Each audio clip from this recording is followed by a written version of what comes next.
All right, so we've got Cade Courtley with us now. He's a former Navy SEAL and the founder of SEAL Survival. Cade, look, this is a remarkable story, right? Of course, people have questions. They have some doubts about it. I'm just saying. I have some questions. Yeah. On Facebook, one skeptic writes, something just doesn't seem right about the story. He was gone twice as long as the contestants on Survivor, and they lose about a third of their body weight in just 39 days. What do you have to say to that, first of all, Cade? First thing I want to say is I'm glad they found Mr. Jordan alive. Let's start with that. Yes. But yeah, I have some questions. I have some questions I'd love to ask him. There are three things you need to worry about in this scenario: exposure, dehydration, and then basically starving to death.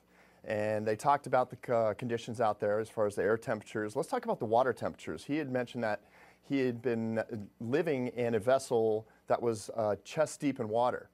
Well, those water temperatures, you're losing your core temperature 10 times faster than if you're just standing outside. So I want to know about hypothermia conditions. Okay, he said that he gathered rainwater. Yeah, that's highly likely. But then again, he said that he was constantly battling waves. And when that salt water gets into that rainwater, it's contaminated. You can't drink it.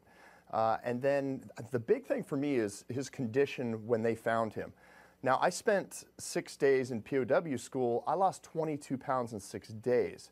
This guy looked healthy. He was walking. He didn't appear to have any exposure wounds on his skin or his face. And again, I'm glad Mr. Jordan's alive, but I want to ask him some questions. Yeah, where are the sunburns? And if the boat capsized 3 times, how are you with a broken shoulder going to flip it back the right way? Well, last night on CNN, Jordan's father said that he believes his son. Listen.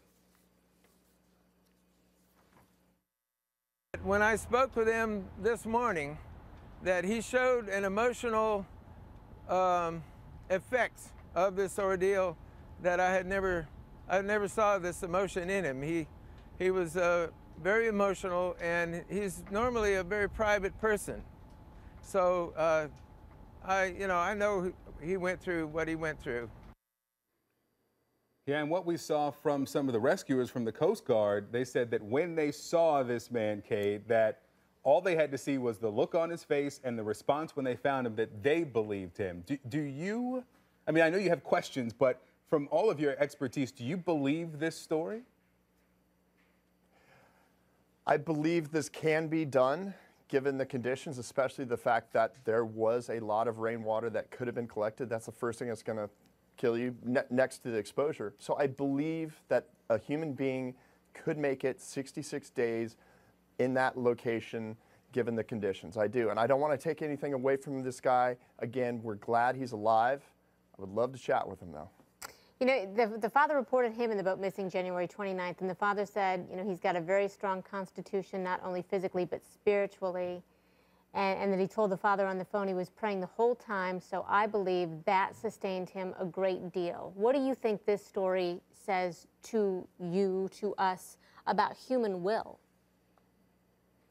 Well, in a situation like this, when I'm discussing survival techniques, this is what I put under the long-haul survival. That's when you have to completely re-gear your mind toward, I'm not going to be here a couple days, I'm potentially going to be here a couple weeks, or even in this case, a couple months. And so therefore, little tasks like, I was able to catch a small fish today, that ends up being a victory. And it's these series of little victories that will morally keep you alive.